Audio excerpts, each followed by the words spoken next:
What is up, warriors and champions? Winston Davis here with Move Up Consulting, and jumping right in what we're talking about today, which is a huge topic. I have so many people ask me this. People are asking, hey, what should I do in this topic? And that's about raising your rates, raising your prices. And really this topic is price setting, right? And what price setting is to me is it's positioning. Okay, because there's always a spectrum. All right, there's a spectrum of cheap and inexpensive to premium and not cheap, right? And so wording you can manipulate, but at the end of the day, there is a range. There's people that are on the bottom, people in the middle, and people towards the top of that particular product, good, or service in whatever industry that you're marketing. So what I'm going to share with you, I literally just sat here and was like, what could I share about raising prices? So I wrote on a little 5x8 index card, 5 things. Okay, so 5 reasons that you should raise your prices, and the real thought process, because that's what's important, thought process, strategy behind doing it. Okay, so let's just jump right in. Number 1, to me, the most obvious is it's less work, more pay.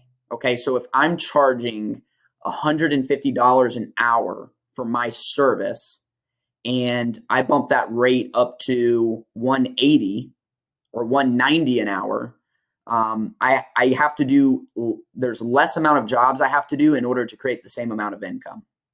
Okay, so the very basic general rule of this is looking at your money versus time, parallel. So that's the number 1 reason, because then you have better lifestyle. You don't have to do as much work to get the same result, or you can do more work to get a greater result, which that's really the less work, more pay idea. There is either, hey, you either want to work a little bit less to make the same money, or you want to work harder to make even greater margins. So just in general, like that is, why you would raise prices, because it's your time, right? You only have so much of your time. Your time has a dollar value, whether you believe it or not. At some point or another, you decide that's not worth my time. That is worth my time. And so there's usually some kind of number in the back of your head, like, okay, I'm not going to do this job for $80, but I'll definitely do that job for 200, right? So number 2 is it filters out bad customers, people that you don't want to service, right? We all know if you're working in residential home service industry that 1 out of 10, 1 out of 15 customers are going to be just a grimy customer, somebody you really don't want to work with, but it's hard to filter those people. Like, how do we know when they call or when they do a web lead, when we give them a free quote, how do we know that they're going to be a complicated customer? How do we know that they're going to, no matter what we do, no matter what we say, no matter how much we give, it's never going to make it right? So how do we identify those people? Well, in my opinion, the best way to just blanket that across your whole business is to not be a cheap business. Be a premium rate business. And we're going to talk about that next. But by raising your rates and raising your prices, you will filter out a lot of the nitpicky, there's never a solution type people, complainers, and everybody knows somebody like that. And so, those are sometimes they're maybe 2 to 5% of the business that you bring in, but they consume like 70 or 80% of our time as business owners. So what we do is we let that 2 to 5% of income coming into the business dictate so much of our time, energy, thought process, and our emotions. And so by raising the rates, you can dilute that a little bit, and you really become more selective on who you want to work with, right? So number 3, why you should raise your rates is premium service model, okay? So I was talking about that spectrum. So let's take whatever company, doesn't matter, mover, landscaper, painter. Let's say that you charge, there's the idea on the bottom half of you're chasing to get the job by being the lowest bid. And I don't recommend that. And anybody that you'll talk to most of the time will say that. New startup businesses that, it's a mom and pop or it's a, one man show, they will get into that mess. They'll get into that trap because they're like, oh, I need the money. Right. But when you chase the money, you end up receiving and getting a big old load of crap. Right. So that spectrum, that bottom end, I mean, I call businesses like that bottom feeders because they'll take anything to make a dollar, and there's no filter. There's no process of elimination or yes, we'll work with these people and these types of jobs, and no, we won't work with these people and these types of jobs. Now, don't get me wrong. This is not discrimination, okay? This is you as a business owner thinking with your head, okay? Setting up what type of business do you want to be? How do you want to position yourself? Okay. And as you move on the other end, you move towards the middle. That's where the big group of people are going to be is in the middle. And everybody usually bases their pricing off the middle. So like, okay, well, you start doing some competitive analysis, which is just you're checking out other people's businesses and rates and what they charge. And you're like, so-and-so over here charges this much. So-and-so over here charges this. And then you try to figure out where can we place ourselves so that way we're competitive. Because what you don't want to do is go way off the deep end and set your rates way so high so that nobody is a customer of yours. But you also don't want to set them way too low to where you have everybody knocking on your door and you're not being compensated properly and your time is worth nothing, basically. So where you want is you want to be a premium service business, okay? A premium service at a premium rate. Now, the way you determine that rate is going to be, yes, off of your competitive analysis, researching your market, but also I really like the idea of just going a step above. So if the middle is somewhere between, for like a two-man crew of whatever type of service you offer, if it's 120 to 140 an hour, that's like the middle, then be at a little above the top end. If the most that somebody's charging is 200 an hour, the middle is 120 to 140, then be at 160, be at 175, right? Average is going to be average. And the way that you separate yourself is you have to get more capital coming in. And the way that you do that is by marketing your butt off. Okay. You can win a lot of jobs where you're a higher price. You may be $30, $40 more per hour. You could be 30, 40% more to the customer, but because you're offering something of quality and of premium, they will pick you.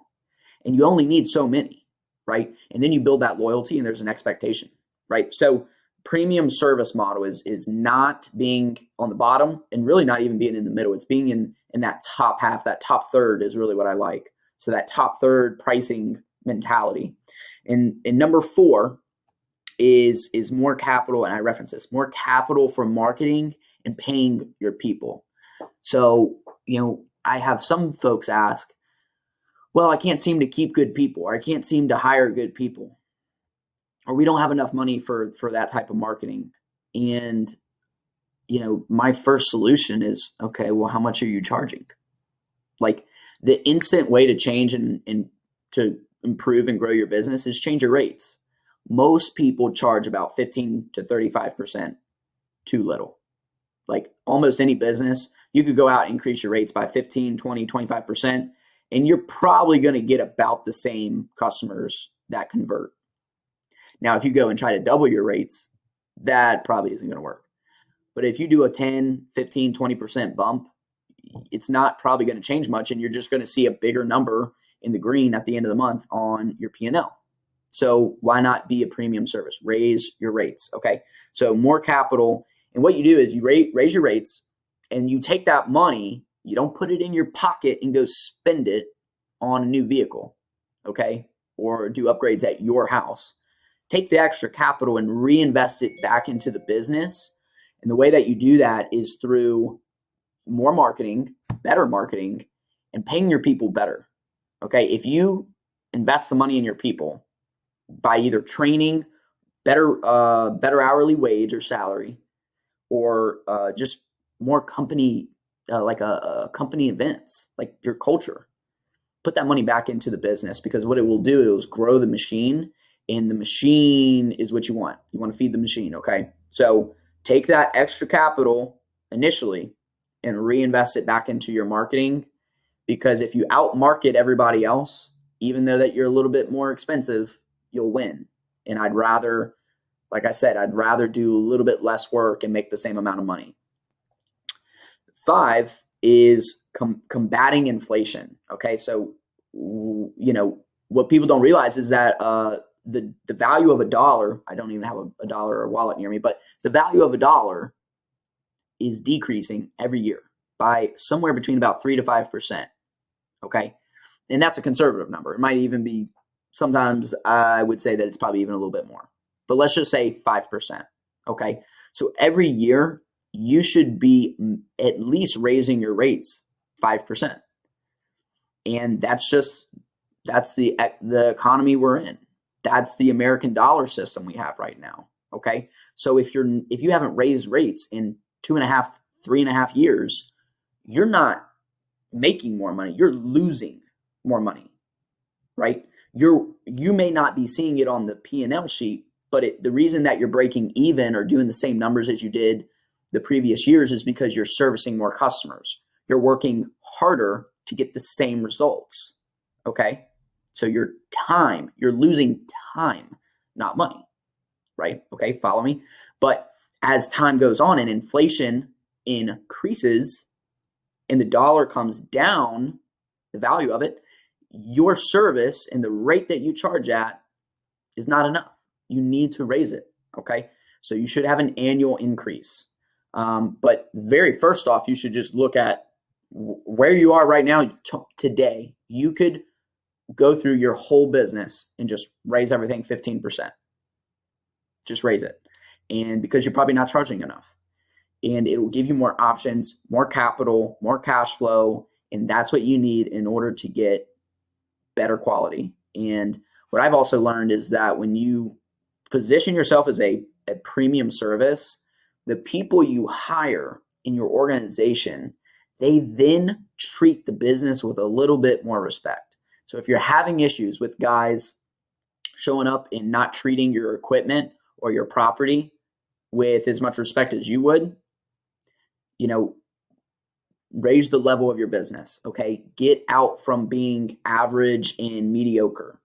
Raise yourself to the premium service level, so that way you can have better branding, better marketing, better promotion, and ultimately you're gonna dominate the market, because you'll have so much extra cash flow. You'll be able to really put out a lot of the other people in your area, and you'll win those customers, especially if your service is great, if you have good people, because you're paying them well. So that means they're working hard to be incentivized. Their quality. So here's what I'll leave you with, and this is the best analogy I could give you. So take a cup of coffee, okay? I could go to, the little gas station over here. I'm not going to say a name, right? And I could get $1 coffee. Is it coffee? Yeah. Or I could go down the street and I could go to a Dunkin' Donuts or a Starbucks, and I could buy a coffee there as well. But if I buy it there, it's probably going to be somewhere between $3 and $5. Okay.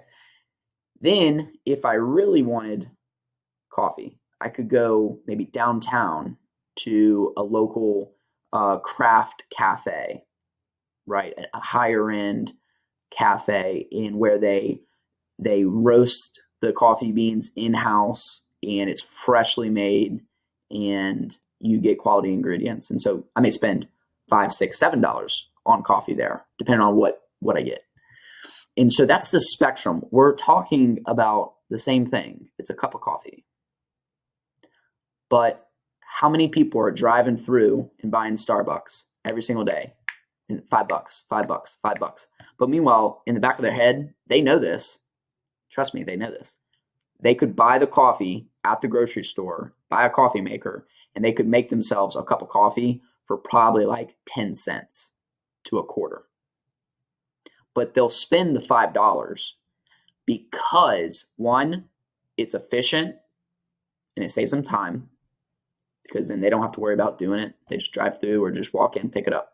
So it's convenient, okay? So think about this, convenience. How can you make your service more convenient to the customer, okay? Two, the reason that people do it is it's because it's an experience, right? There's a social status that we all buy into in our culture, in our society. And people that go get Starbucks coffees every day, they're buying into that status, okay? That social economic group that does that type of thing. And so there's that market that does that. They'll spend extra money with you and your business, okay? So it's convenience, it's an experience, and at the end of the day, it's just usually better quality, right? So think about how you can master those things: convenience, experience, and quality. Figure out how to incorporate those at higher levels in your business, and then you will have no issue raising your rates. I promise. It's scary at first. I know, right? I own a business. I know. It's scary because you don't quite know if people are going to agree with it or if they'll align with it. But if you back it, if you really believe in what you have to offer, if you're like, we are the best, we offer the most personable service you could ever have, we execute as fast as possible, and it's turnkey. If you really own that, you'll have no issue charging more. So build up to it. It may not be something right away, okay? But make a little adjustment. I like adjustments better than changes, because change has a negative connotation. But adjustments, that's what we want. Adjustments and improvements. So when it comes to price setting, make a tweak, track the results. If it's good, tweak it again. And just keep doing that process. And I would continue to do that until you see an adverse effect. And then you come back down. And what you will find is you'll find your market cap. Okay? You'll find the cap point at which, for what we're offering, for the cup of coffee, that's pretty much the max point. But you also have to test the waters all the time, quarterly. Test the waters. And because probably 10 years ago, nobody would spend $7 on a cup of coffee. Today, it's part of our world, part of the norm. So don't let yourself get locked into that thinking. Rethink your business, reimagine it, go crush it, win the day, and we will see you guys at the top. Peace.